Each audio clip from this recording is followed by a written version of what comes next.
Hello বন্ধুরা, কেমন আছেন সবাই? আপনি কি কখনো এমন কোনো জায়গায় বাস করার কল্পনা করেছেন, যা আপনার পরিচিত অন্য কোনো বাড়ির মতো নয়?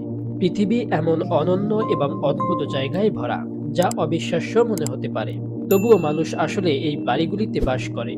আজকের এই ভিডিওতে দেখাতে চলেছি এমন অবিশ্বাস্য এবং অদ্ভুত কিছু বাড়ি সম্পর্কে, যা দেখলে আপনার মন ছুঁয়ে যাবে। তাহলে চলুন দেখে নেওয়া যাক সেই সুন্দর এবং অবিশ্বাস্য অদ্ভুত বাড়িগুলো। দক্ষিণ নেদারল্যান্ডসের এমন একটি গ্রাম রয়েছে, যা দেখতে সরাসরি কোনো বিজ্ঞান কল্পকাহিনীর সিনেমার দৃশ্যের মতো। বার্ডউইন একটি আবাসিক এলাকা, যেখানে অনন্য গোলাকার ঘর রয়েছে। ঘরগুলির ভেতরে তিনটি স্তর, মাটিতে শোবার ঘর, মাঝখানে একটি বাথরুম এবং উপরে একটি থাকার জায়গা। এগুলো দেখতে খুবই আধুনিক, কিন্তু অসুবিধার মধ্যে রয়েছে এদের ছোট আকার এবং উচ্চ মূল্য। তবে আশেপাশের পরিবেশ বেশ ভালো, যে কারণে এখানকার বাসিন্দাদের এখান থেকে চলে যাওয়ার কোনো ইচ্ছা নেই। বিশ্বের একমাত্র স্থান যেখানে সবচেয়ে পরিষ্কার অরোরা এবং সুপার নীল রক্তচোষা দেখা যায়, তা হল নরওয়ের স্লার্জাত দ্বীপপুঞ্জের লং ইয়ারবিয়ান শহর। উত্তর মেরু থেকে প্রায় 1050 কিলোমিটার দূরে অবস্থিত। এখানে 4 মাস সূর্য অস্ত যায় না এবং বছরের পরবর্তী 4 মাস রাত থাকে। প্রাথমিকভাবে কয়লা খনির জন্য প্রতিষ্ঠিত, লং ইয়ারবাইন এখন বৈজ্ঞানিক গবেষণা এবং অ্যাডভেঞ্চার পর্যটনের একটি কেন্দ্র।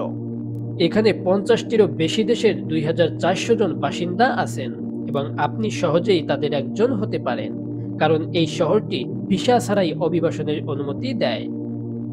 এটা জঙ্গলে পরিত্যক্ত কোনো বিমান নয়, এটি ব্রুস ক্যাম্পবেল নামে একজন আমেরিকান বৈদ্যুতিক প্রকৌশলীর বাড়ি। ছোটবেলা থেকেই ব্রুস একটি অনন্য বাড়ির স্বপ্ন দেখেছেন। যখন তিনি আবিষ্কার করেন যে ট্রাক হাউসের অস্তিত্ব রয়েছে, তিনি বাতিল হওয়া বিমানগুলিকে পুনরায় ব্যবহার করার কথা ভেবেছিলেন। তার দক্ষতা দিয়ে ব্রুস একটি পুরনো বোয়িং 727-কে একটি বাস্তব বাড়িতে রূপান্তরিত করেছিলেন, যা মানুষের মৌলিক চাহিদা পূরণ করে। এটা জেনে সত্যি অবাক লাগছে যে এই জাদুকরী দৃশ্য কোনো এডিটিং সফটওয়্যারের কাজ নয়, বরং মানুষের হাতে তৈরি বানোয়াল এবং বাক্সি দ্বীপপুঞ্জ, যা পার্পল আইল্যান্ড নামে পরিচিত, দক্ষিণ কোরিয়ার রূপান্তর প্রকল্পের একটি। 400টিরও বেশি বাড়ি, শত শত টেলিফোন বুথ, অসংখ্য মাঠ এবং দুটি দ্বীপের মধ্যে সংযোগকারী একটি বড় সেতু, যার সবগুলোই বেগুনি রঙে আঁকা। বাসিন্দারা এমনকি বেগুনি রঙের ভাতও খায় এবং বেগুনি রঙের ইউনিফর্মও পরে। আপনি কি কখনো মাটির নিচে থাকার কথা ভেবেছেন? প্রায় 15 কোটি বছর আগে অস্ট্রেলিয়ার কিছু মানুষ সমুদ্র দ্বারা আবৃত ছিল, যা পরবর্তীতে মরুভূমিতে পরিণত হয়, যার ফলে তীব্র জলবায়ু পরিবর্তন ঘটে। শীতকালে ঠান্ডা যেমন 1 ডিগ্রি পর্যন্ত, আর গ্রীষ্মে যেখানে তা 45 ডিগ্রির কাছাকাছি পৌঁছে যায়। প্রতিকূল আবহাওয়ার সাথে মানিয়ে নিতে কুপার পেটির বাসিন্দারা মাটির নিচে ঘর তৈরির ধারণাটি নিয়ে এসেছিলেন। বেলে পাথর এবং পাথরের মতো সাধারণ উপকরণ ব্যবহার করে। এই ঘরগুলি 23 ডিগ্রি সেলসিয়াসের স্থির তাপমাত্রা বজায় রাখে। অনেকেই ভাবছিলেন যে কিভাবে এমন একটি ঘরের ভেতরে কিছু একটা থাকতে পারে। তারা এটিকে রসিকতা বলে উড়িয়ে দিয়েছিলেন, কিন্তু ঘরের ভেতরটা কেমন দেখাচ্ছে তা দেখে তাদের মতামত দ্রুত বদলে যায়। বাড়িটি প্রায় 15 মিটার লম্বা এবং মাত্র 1.3 মিটার চওড়া। এটি শিল্পী এরউইন ওয়ার্ম দ্বারা নির্মিত হয়েছিল।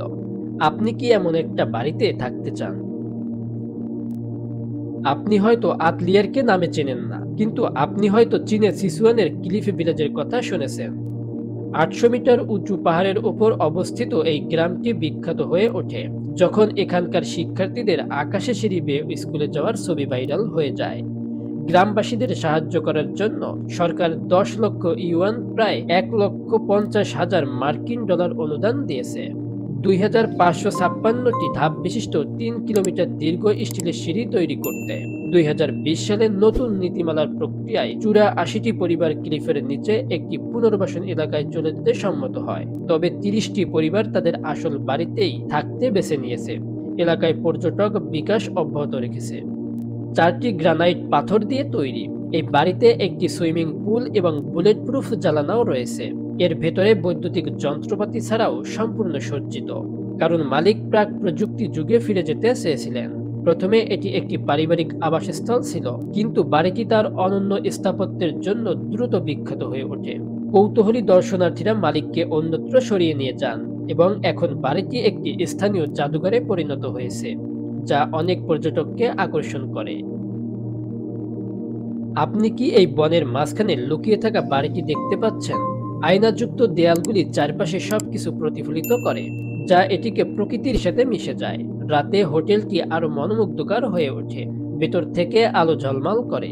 আপনি যখনই যান, মিরর কিউব সর্বদাই এক জাদুকরী জায়গা হয়ে ওঠে, কারণ এর অনন্য অভিজ্ঞতাগুলি আপনাকে মুগ্ধ করবে। কম্বোডিয়ার ভাসমান গ্রাম কাম্পং লং এর পরিবহনের মাধ্যম হলো নৌকা এবং ভেলা। এখানকার ঘরবাড়ি এবং কাঠামোর অনন্য বৈশিষ্ট্য হলো যে এগুলি ঋতুর মধ্য দিয়ে পরিবর্তিত জল স্তরের সাথে খাপ খাইয়ে নেওয়ার জন্য 6 থেকে 9 মিটার উঁচু স্টিলের উপর নির্মিত। আধা যাযাবর জীবনযাত্রা এবং প্রায় অস্তিত্বহীন কল্যাণ পরিষেবার কারণে এখানকার 300টিরও বেশি পরিবারের জীবন খুবই চ্যালেঞ্জিং। তারা জলের পৃষ্ঠে সবকিছু করে। কনরাড মালদ্বীপের মুরাকা হোটেলটিকে তার অনন্য পানির নিচের নকশার জন্য একটি স্থাপত্য বিষয় হিসেবে বিবেচনা করা হয়। অন্যান্য হোটেলের মতো এই হোটেলেও দুটি স্তর রয়েছে, যার উপরের অংশ সমুদ্র পৃষ্ঠ থেকে উপরে রয়েছে সমস্ত সুযোগ সুবিধা।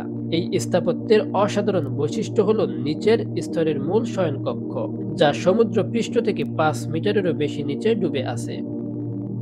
আত্মার নীরব শহর, এটি ক্যালিফোর্নিয়ার কোলমা, মাত্র 1700 জন বাসিন্দার একটি শহর, যা 2.2 বর্গ মাইলের মধ্যে ছড়িয়ে আছে।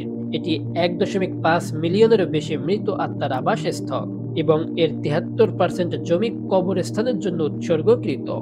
সান ফ্রান্সিসকোর সমাধিস্থলের ঘাটতি মেটাতে 1924 সালে কোমা প্রতিষ্ঠিত হয়েছিল।